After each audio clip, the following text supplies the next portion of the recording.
सुप्रभात छात्रों, मैं दीप्ति दवे आपकी संस्कृत विषय अध्यापिका संस्कृत की ऑनलाइन कक्षा में आप सबका स्वागत करती हूँ। आज के इस वीडियो के द्वारा हम सप्तम वर्ग की संस्कृत की एनसीईआरटी की पाठ्यपुस्तक रुचिरा द्वितीय भाग का पाठ 2 करने जा रहे हैं। द्वितीय पाठ जिसका शीर्षक दुर्बुद्धि विनिश्यति है। यह पाठ पंचतंत्र नामक ग्रंथ से उद्धृत है, यानी यह पाठ जो है पंचतंत्र नामक ग्रंथ से लिया गया है। पंचतंत्र ग्रंथ के लेखक विष्णु शर्मा हैं। पंचतंत्रों का जो समूह है उसे पंचतंत्र कहा जाता है। इसके अंदर 5 भाग है इस ग्रंथ के, वो है मित्रभेद, मित्रलाभ, संधि विग्रह, लब्ध प्रणाशः, अपरीक्षित कारक आदि। इस पाठ में दुर्बुद्धि विनिश्यति पाठ में अनवसर भाषण करने से किस प्रकार सर्वनाश हो जाता है यह दिखाया गया है। यानी अनवसर भाषण का अर्थ होता है बिना अवसर के बोलना। यह कहानी हमें बताएगी कि इस कहानी के पात्र जो बिना अवसर बोल जाते हैं उनके साथ क्या घटित होता है। इसीलिए कहा गया है कि मौन जो होता है कभी कभी कार्य साधक होता है। और ये कहा भी गया है विभूषणम मौनम पंडिताना, यानी अपंडित लोग जो हैं, मूर्ख लोग जो हैं, उनका मौन रहना आभूषण के समान होता है। चलिए अब हम इस कहानी की ओर बढ़ते हैं। दुर्बुद्धि विनिश्यति पाठ के इस वीडियो में हम सबसे पहले इस पाठ का आदर्श पठन करेंगे, फिर इस पाठ जो है से संबंधित शब्दार्थों को देखते हुए इस पाठ की व्याख्या करेंगे। कहानी शुरू होती है फुल्लोत्पल सर से। अस्ति मगध देशे फुल्लोत्पल नाम सरः, तत्र संकट विकटौ हंसौ निवसतः। प्रथम पंक्ति का अर्थ है अस्ति मगध देशे फुल्लोत्पल नाम सरः। सरः शब्द का अर्थ होता है तालाब। मगध देश में एक फुल्लोत्पल नाम का तालाब है। तत्र संकट विकटौ हंसौ निवसतः, वहाँ पर संकट और विकट नाम के 2 हंस रहते हैं। कम्बुग्रीवक नामकः तयोः मित्रम् एकः कुर्म अपि तत्रैव प्रतिवसति स्म।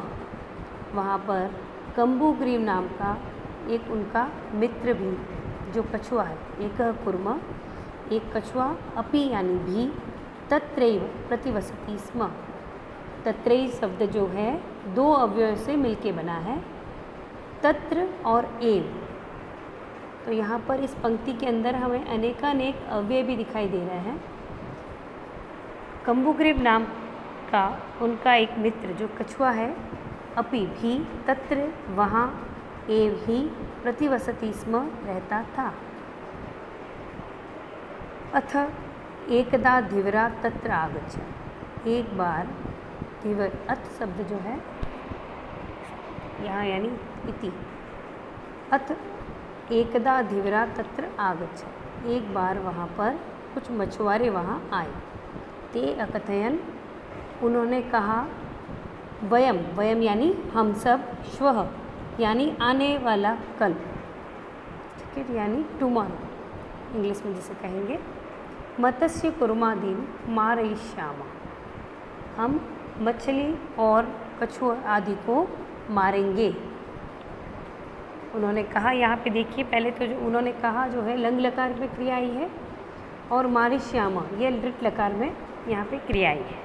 उन्होंने कहा कि हम कल यहाँ आकर मछली और कछुआ आदि को मारेंगे। एतत् श्रुत्वा कुर्म अवदत्, यह सुनकर कछुए ने कहा, मित्रे किम युवाभ्याम धीवराणाम वार्ता श्रुता। हे मित्रों, क्या तुम दोनों ने मछुआरों की बात सुनी। अधुना किम अहम करोमि, अब मैं क्या करूं। हंसौ अवदताम, हंसों ने कहा, दोनों हंस जो थे उसके मित्र, उन्होंने कहा, प्रातः यद उचितम तत् कर्तव्यम, कल जो उचित होगा वही करेंगे। कुर्म अवदत्, तो कछुए ने कहा, मयि एवं, मैं भी, तद यथा अहम अन्यमृदं गच्छामि तथा कुरुतम, तब मैं भी यथा मैं भी उसी तरह अन्यमृदम, उसी तरह दूसरे सरोवर, हृदम शब्द जो है उसका अर्थ होता है तालाब को, अन्य तालाब जाने की इच्छा करता हूँ। हंसो अवदताम आवाम किम करवावा, तो उसके लिए हम दोनों क्या कर सकते हैं। कुर्म अवदत अहम युवाभ्याम, अहम यानी मैं, युवाभ्याम यानी तुम दोनों के, सह यानी साथ, आकाश मार्गेण अन्यत्र गंतुम इच्छामि, मैं तुम दोनों के साथ आकाश मार्ग के द्वारा यानी उड़कर अन्यत्र दूसरी जगह जाने की इच्छा करता हूँ। इस कहानी यानी इस पैराग्राफ में जो पाठकांश है उसमें आए शब्दार्थ देख लीजिए। पहला शब्द है शरह, सरह यानी तालाब, कुर्मः कच्छपः यानी कछुआ, प्रतिवसति स्म, इस शब्द का अर्थ होता है रहता था, यह पास्ट टेंस की क्रिया है।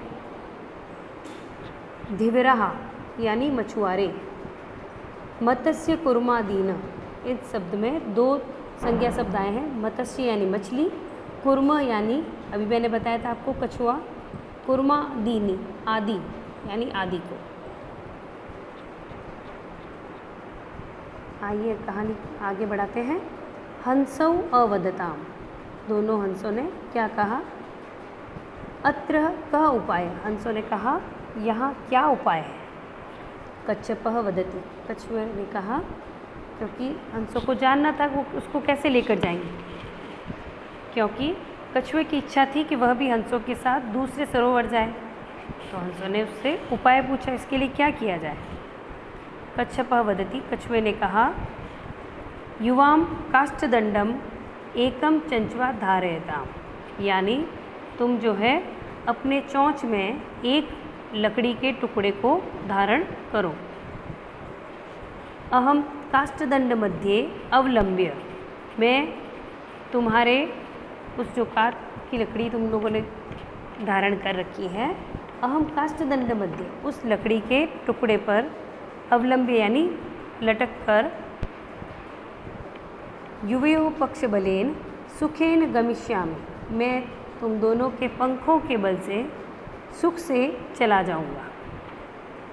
हंसो कथयताम संभवती एष उपाय, तो हंसों ने कहा संभवती एष उपाय, ये उपाय संभव है, किंतु लेकिन अत्र एक अपायो अपि वर्तते, अपायो अपि, यहाँ पे अपाय और अपि दो शब्दों की संधि हुई है। ये दो शब्द, अपाय का अर्थ होता है हानि, अपि का अर्थ होता है भी, किंतु लेकिन अत्र एक अपायो अपि वर्तते, किंतु यहाँ पर एक हानि भी है।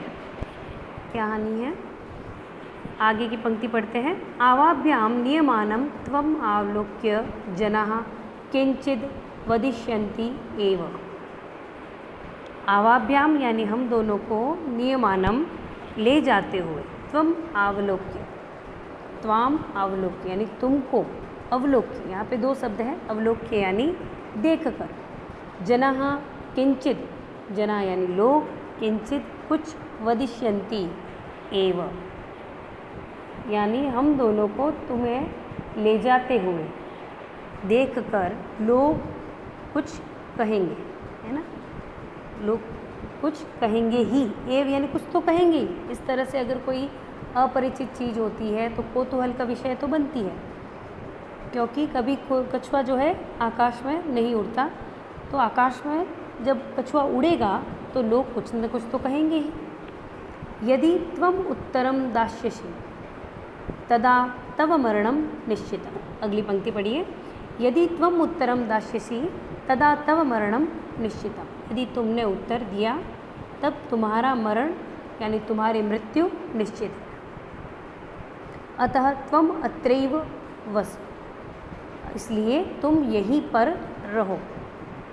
तत् श्रुत्वा, यह सुनकर क्रुद्धः कूर्मः अवदत्, तब यह सुनकर क्रोधित कछुए ने कहा, किम अहम मूर्खः, क्या मैं मूर्ख हूँ?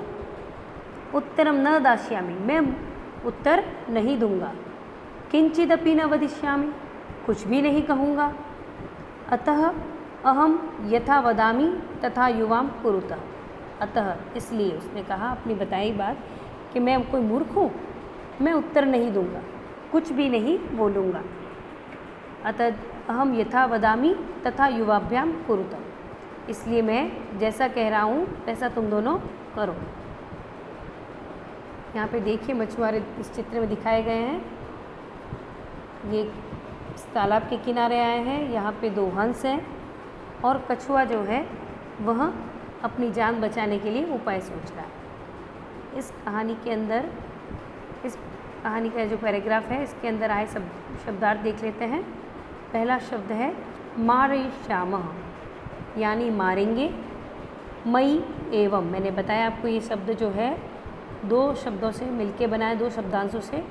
माँ यानी नहीं, एवं यानी ऐसा, ऐसा नहीं।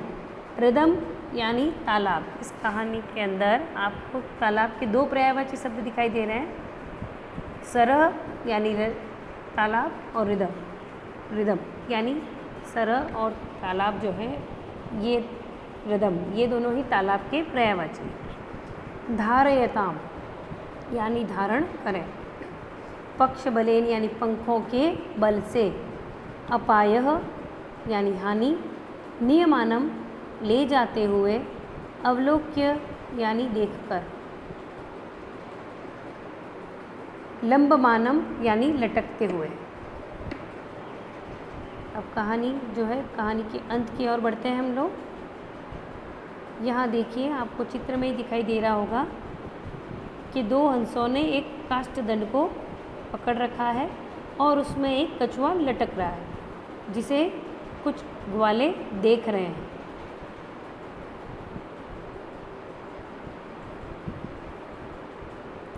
एवं काष्ठदंडे लंबमानम कूर्मः पौरा अपश्यन्। पौरः ग्वाले। एवं शब्द यानी ही, इस एवं यानी इस प्रकार काष्ठदंड के लंबमानम, काष्ठदंड के बीच में लटकते हुए कूर्मः को देखकर ग्वालों ने देखा इस प्रकार। पश्चात अधावन अवदंच, पहले तो ग्वालों ने काष्ठदंड के बीच में लटकते हुए कछुए को देखा और उसके पश्चात वो अधावन, उसके पीछे भागे। अवदंच और बोले, क्या बोले? अहो। यह एक विस्मयादिबोधक शब्द है संबोधन के लिए। हो महद आश्चर्यम, बहुत बड़ा आश्चर्य। क्या आश्चर्य है? हंसाभ्याम सह कूर्मो अपि उड्डीयते, हंसों के साथ कछुआ भी उड़ रहा है। कश्चित वदति, किसी ने कहा। यद्ययम, यहाँ पर ये जो शब्द है ये दो शब्दांशों से, अव्ययों से मिलके बना है, यदि और अयम। यद्यहम कूर्मः एक सर्वनाम शब्द है यहाँ पर। यदि अयम कूर्मः कथमपि निपतति, अगर यह कछुआ कथमपि किसी प्रकार भी, कथम अपि दो अव्यय हैं यहाँ पर, किसी प्रकार निपतति गिर जाता है। तदा अत्रैव, यहाँ पे देखिए दो अव्यय जुड़े हैं, अत्र और एव। यदि यह कूर्मः कथम अपि किसी प्रकार भी गिर जाता है, तदा तब अत्रैव पकत्वा खादयिष्यामि, मैं इसे यहीं पर पकाकर खाऊंगा। अपर अवदत्, तो दूसरे ने कहा। सरस्तीरे दग्ध्वा खादिष्यामि, मैं इसे तालाब के किनारे जला, दग्ध्वा यानी जलाकर खाऊंगा। यहाँ पे लृट लकार पे देखिए क्रियाएं आ रही है। खादिष्यामि यानी खाऊंगा, लृट लकार फ्यूचर टेंस में। अन्य कथयत्, तो किसी अन्य ने कहा। गृहम नीत्वा भक्षयिष्यामि, मैं इसे तो घर ले जाकर खाऊंगा। तेषां तद्वचनं श्रुत्वा कूर्मः क्रुद्धः जाता। उनके इस प्रकार के वचन सुनकर कछुआ क्रोधित हो गया। मित्राभ्यां दत्तं वचनं विस्मृत्य, मित्रों को दिए हुए वचन को भूलकर, विस्मृत्य यानी भूलकर, सह यानी वह, अवदत् उसने कहा, यूयं भस्म खादत् तुम भस्म खाओगे। भूमौ पतिता और ऐसा कहते ही तत्क्षणमेव कुर्मः दंडात भूमौ पतिता। उसने कहा, मित्रों को दिए वचन को भूलकर उसने कहा, तत्क्षणमेव कुर्मः दंडात भूमौ पतिता। वह कछुआ दंड से यानी उस लकड़ी के टुकड़े से जमीन पर गिर गया। भूमौ यानी जमीन पर, धरती पर, पतितः गिर गया। पोरे स मारितः ग्वालों ने उसे मारा। अतः एवोक्तम इसीलिए कहा गया है, सुहृदाम हितकामनानां वाक्यम यो न अभिनंदन्ति स कुर्म इव दुर्बुद्धि काष्ठात् भ्रष्टो विनश्यति।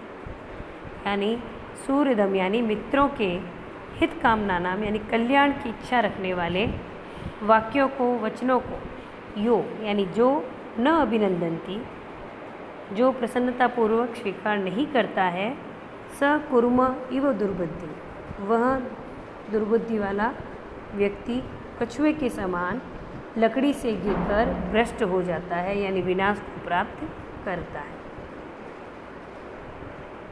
इस पाठ के अंश में आए ये शब्दार्थ हैं। उड्डीयते यानी उड़ रहा है, विस्मृत्य यानी भूलकर, भस्म यानी राख, सुहृदाम यानी मित्रों के, हित कामना नाम कल्याण की इच्छा रखने वाले, अभिनंदन्ति यानी प्रसन्नतापूर्वक स्वीकार करता है या करती है, दुर्बुद्धि यानी दुष्ट बुद्धि वाला।